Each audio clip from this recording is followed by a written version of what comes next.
사랑하는 청취자 여러분, 평안하신지요? 오늘 잠시 세상의 소음에서 벗어나 우리 영혼의 가장 깊은 질문과 마주하는 시간을 가져보려 합니다. 불완전한 내가 어떻게 거룩하신 하나님 앞에 바로 설 수 있을까?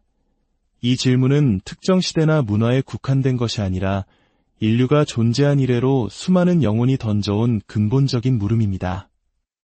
오늘 우리가 함께 나눌 이야기가 여러분의 마음에 깊은 울림과 위로를 주기를 소망합니다. 만약 이 메시지가 여러분의 신앙 여정에 힘이 된다면 구독을 통해 이 영적인 여정에 동행해 주시고 좋아요와 공유를 통해 이 놀라운 은혜의 소식을 더 많은 이들에게 전하는 통로가 되어 주시길 바랍니다. 여러분의 작은 실천이 누군가에게는 인생을 바꾸는 하나님의 손길이 될 수 있습니다. 주님의 이름으로 여러분의 삶에 풍성한 은혜가 가득하기를 축복합니다. 이제 로마서 3장의 말씀을 통해 그 위대한 여정을 시작하겠습니다. 그러나 이제는 율법 외에 하나님의 한유가 나타났으니 율법과 선지자들에게 증거를 받은 것이라. 곧 예수 그리스도를 믿음으로 말미암아 모든 믿는 자에게 미치는 하나님의 의인이 차별이 없느니라. 모든 사람이 죄를 범하였음에 하나님의 영광에 이르지 못하더니 그리스도 예수 안에 있는 속량으로 말미암아 하나님의 은혜로 값없이 의롭다 하심을 얻은 자 되었느니라. 예수를 하나님이 그의 피로써 믿음으로 말미암는 화목제물로 세우셨으니 이는 하나님께서 길이 참으시는 중에 전에 지은 죄를 간과하심으로 자기의 의로우심을 나타내려 하심이니 곧 이때에 자기의 의로우심을 나타내사 자기도 의로우시며 또한 예수 믿는 자를 의롭다 하려 하심이라. 그런즉 자랑할 데가 어디냐 있을 수가 없느니라. 무슨 법으로냐 행위로냐 아니라 오직 믿음의 법으로니라. 그러므로 사람이 의롭다 하심을 얻는 것은 율법의 행위에 있지 않고 믿음으로 되는 줄 우리가 인정하노라. 하나님은 다만 유대인의 하나님이시냐 또한 이방인의 하나님은 아니시냐 진실로 이방인의 하나님도 되시느니라. 할례자도 믿음으로 말미암아 또한 무할례자도 믿음으로 말미암아 의롭다 하실 하나님은 한 분이시니라. 그런즉 우리가 믿음으로 말미암아 율법을 파기하느냐 그럴 수 없느니라. 도리어 율법을 굳게 세우느니라. 아멘. 이 말씀이 살아 움직여 우리 각자의 이야기가 되게 하여 주시기를 기도합니다. 오늘 우리는 시간여행을 떠나보려 합니다. 지금으로부터 약 500년 전인 1517년 10월 31일 독일의 비텐베르크라는 작은 도시의 성곽 교회문에 한 젊은 사제의 인생을 건 외침이 붙었습니다. 그의 이름은 마르틴 루터. 당시 유럽을 지배하던 교회의 권위에 맞서 그는 95개 조항의 반박문을 내걸었습니다. 이 작은 사건은 종교개혁이라는 거대한 불길의 시작이었습니다. 하지만 우리가 주목해야 할 것은 역사적 사건 그 자체가 아니라 한 인간의 깊은 영적 고뇌입니다. 루터는 누구보다 경건한 수도사였습니다. 그는 자신의 노력과 고행, 금욕적인 생활을 통해 하나님의 인정을 받고자 필사적으로 애썼습니다.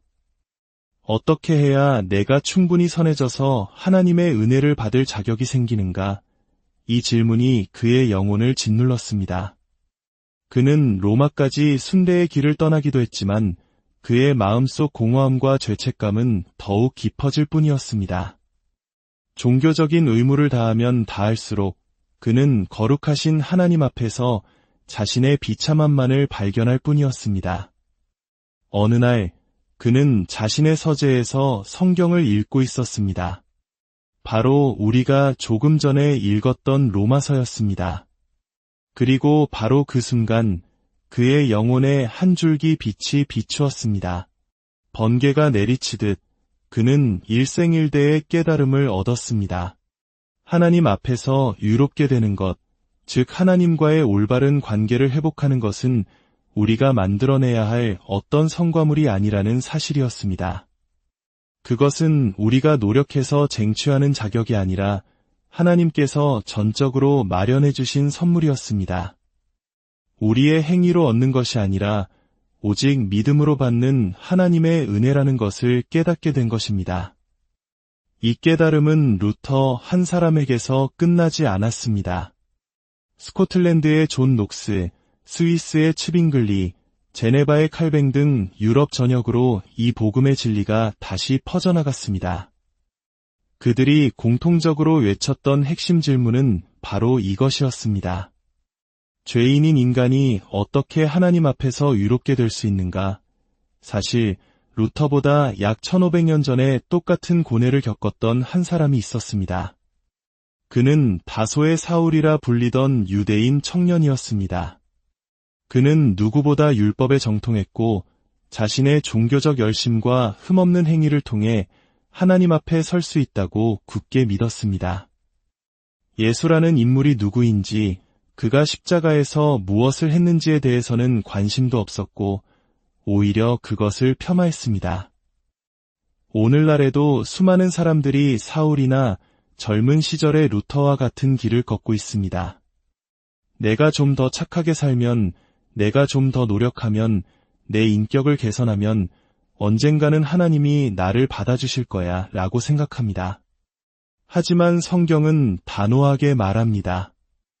인간의 상태는 우리가 생각하는 것보다 훨씬 심각하다고 말입니다.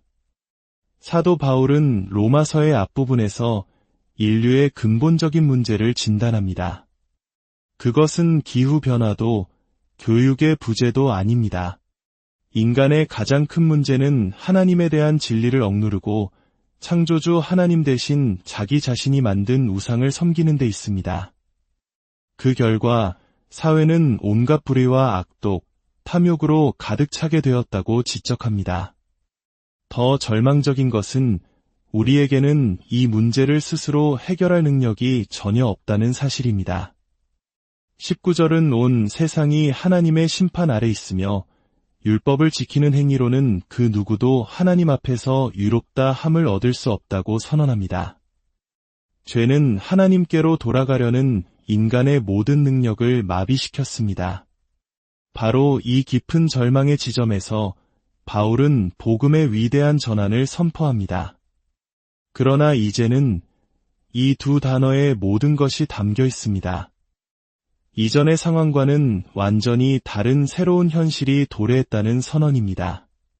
인간의 실패와 무능력에도 불구하고 하나님께서 직접 길을 여셨다는 기쁜 소식입니다. 그 길의 핵심은 바로 믿음입니다. 22절을 보십시오. 하나님의 의는 예수 그리스도를 믿음으로 말미암아 나타납니다. 25절에서는 예수님의 피를 믿음으로 힘입어 화목제물이 되셨다고 말합니다. 26절은 예수를 믿는 자를 의롭다 하신다고 선포합니다. 이처럼 구원의 이야기는 처음부터 끝까지 믿음의 이야기입니다. 여기서 우리가 반드시 기억해야 할 중요한 사실이 있습니다. 바울이 말하는 하나님의 의는 우리가 만들어내는 의가 아닙니다. 그것은 하나님께서 구약 시대 내내 약속하셨고 마침내 그의 아들 예수 그리스도를 통해 우리에게 제공해 주신 의입니다. 이것이 세상의 모든 종교와 기독교 복음의 근본적인 차이입니다. 세상의 종교는 인간이 신에게 무언가를 약속하고 행하고 바쳐서 인정을 얻으려는 시도입니다. 그러나 성경이 말하는 이야기는 정반대입니다. 하나님께서 우리에게 약속하시고 그 약속을 신실하게 지키셨으니 우리는 그저 그 약속을 믿으라는 것입니다. 루터는 이 진리 앞에서 무릎 꿇었습니다. 내가 무엇을 해야 하는가의 문제가 아니라 하나님께서 이미 무엇을 하셨는가의 문제임을 깨달은 것입니다. 그렇다면 하나님은 무엇을 하셨습니까? 첫째, 하나님은 우리를 의롭다 하십니다. 이를 신학적인 용어로 칭의라고 합니다. 이것은 법정 용어와 같습니다. 죄로 인해 사형 선고를 받아 마땅한 죄인이 재판장 앞에 섰습니다. 그런데 재판장이 망치를 두드리며 선언합니다. 무죄, 죄인이 무죄해서가 아닙니다. 그의 모든 죄값을 다른 누군가가 대신 완벽하게 치렀기 때문입니다. 하나님께서는 우리의 죄를 용서하실 뿐만 아니라 우리를 의로운 자로 받아주십니다. 누구 때문에요? 바로 예수 그리스도의 완벽한 애 때문에 그렇습니다. 이세기의 한 교부는 이것을 감미로운 교환이라고 표현했습니다. 수많은 사람의 죄악이 한 분의 의로운 분 안에서 감추어지고 한 분의 의로움이 수많은 죄인을 의롭게 한다. 둘째, 하나님은 우리를 속량하십니다. 속량은 노예 시장을 떠올리게 하는 단어입니다. 죄의 노예가 되어 스스로의 힘으로는 결코 빠져나올 수 없는 우리를 위해 예수 그리스도께서 자신의 생명을 값으로 치르고 우리를 사서 해방시키신 것입니다. 죽음과 죄의 권세로부터 우리를 자유롭게 하셨습니다. 셋째, 하나님은 예수님을 화목제물로 세우셨습니다. 이것은 복음의 심장부이며 가장 이해하기 어려우면서도 가장 놀라운 진리입니다. 우리는 죄 때문에 하나님과 단절되었습니다.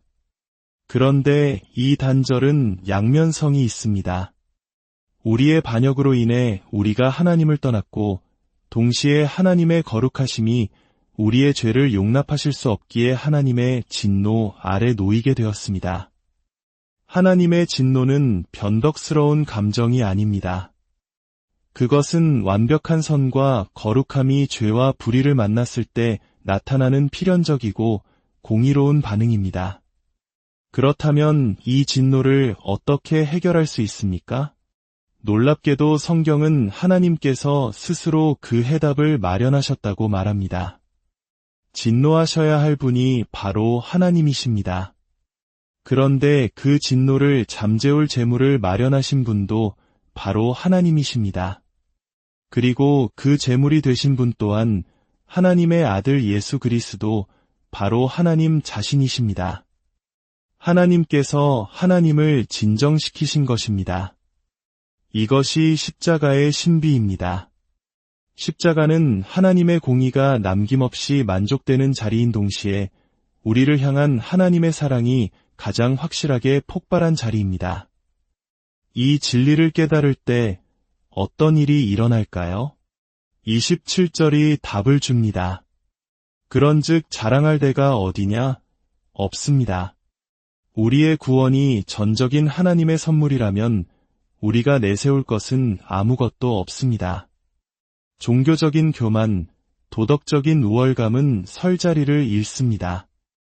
또한 이 기쁜 소식은 특정 민족이나 집단을 위한 것이 아닙니다.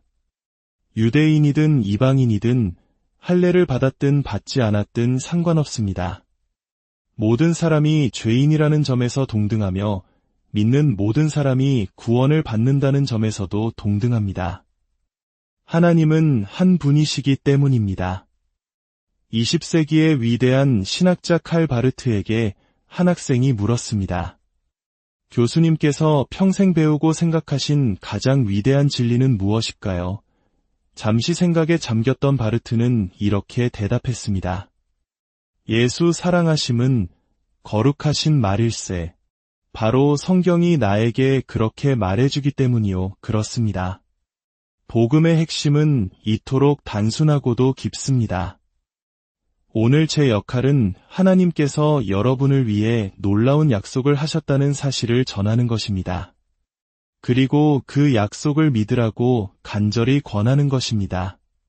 하나님은 당신을 사랑하십니다. 당신의 어떠함 때문이 아니라 그분이 사랑 그 자체이시기 때문입니다. 당신의 죄와 허물을 덮고도 남을 만큼 큰 은혜를 십자가에서 이미 다 이루셨습니다. 스스로를 의롭게 하려는 모든 헛된 노력을 멈추고 두 손 들고 그분께 나아오십시오. 믿음으로 그 선물을 받으십시오. 함께 기도하겠습니다.